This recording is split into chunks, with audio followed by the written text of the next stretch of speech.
I live alone. No roommates. No girlfriend. No pets. That matters. You'll understand why. I work night shifts, so my sleep schedule is a mess. Some days I crash at noon. Other days at sunrise. My phone is always on my nightstand, plugged in, screen down. I don't use sleep apps. I don't track my snoring. I don't record anything. At least, I didn't think I did. Last Tuesday, I woke up to a notification I didn't recognize. Audio recording saved. 6 hours, 12 minutes. I assumed it was a glitch. Maybe I said on my phone. Maybe some update turned something on. I deleted it without listening. That was my first mistake. The next night, it happened again. Same notification, same links. 6 hours, 12 minutes. This time, I didn't delete it. I listened. At first, it was just silence, low static, the hum of electricity, my own breathing, slow and deep. It was uncomfortable hearing myself sleep, but nothing strange. Then, around the 2-hour mark, something changed. My breathing stopped. Not gradually, just stopped. There were about 10 seconds of silence. No inhale, no exhale. Then I heard movement, a soft fabric sound, like clothing shifting. Then a faint creak, the exact sound my bedroom door makes when it opens. I sat up in bed while listening. My heart was pounding. I live in an apartment from the 80s.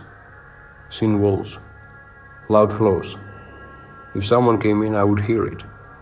On the recording, the footsteps were careful, slow, barefoot. They stopped right next to my bed. I heard my own voice, but I wasn't talking. It was a whisper, a perfect copy of my voice, quietly saying, "Don't wake up." I slammed the phone down and didn't sleep for the rest of the night. The next morning, I checked my apartment. Door locked, windows closed, no signs of a break-in, nothing missing.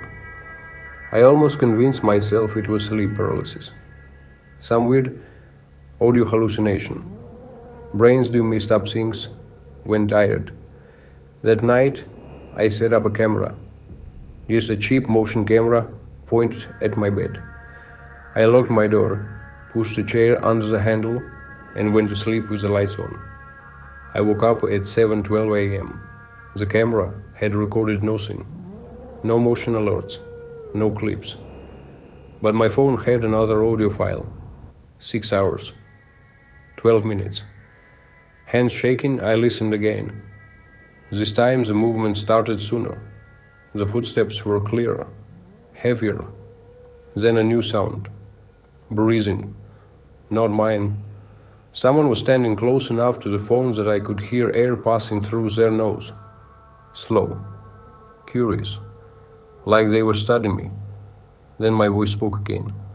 But this time, it said, "He knows." The breathing stopped. There was a pause.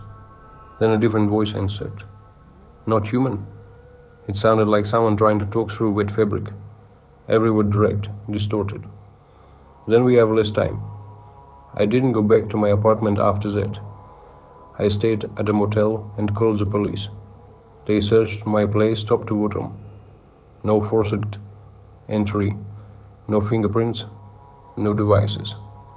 They suggested carbon monoxide poisoning. The detector was fine. They told me to get some rest. That night, in the motel, I turned my phone completely off. Battery removed. I still woke up to a notification. Audio recording saved. 6 hours, 12 minutes. The file was already playing. I heard myself screaming. Not awake screaming. Sleeping screaming. The kind that comes from deep inside your chest when your body knows something your mind doesn't. I heard footsteps again. But this time, they didn't stop at my bed. They circled it. Slow. Patient. Then the voice, my voice, whispered directly into the microphone. We practiced this. The other voice replied, clearer now, closer. Yes, tonight you watch. The last thing on the recording is a soft click, like a phone being placed face down. I checked my reflection in the bathroom mirror after that. There were fingerprints on my neck. Not bruises, just prints. Like someone had been measuring. I haven't slept since. But my phone still records.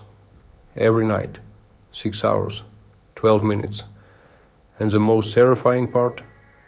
The files aren't labeled with today's date anymore. They're dated 3 days from now. And is the latest one. I can hear myself talking back.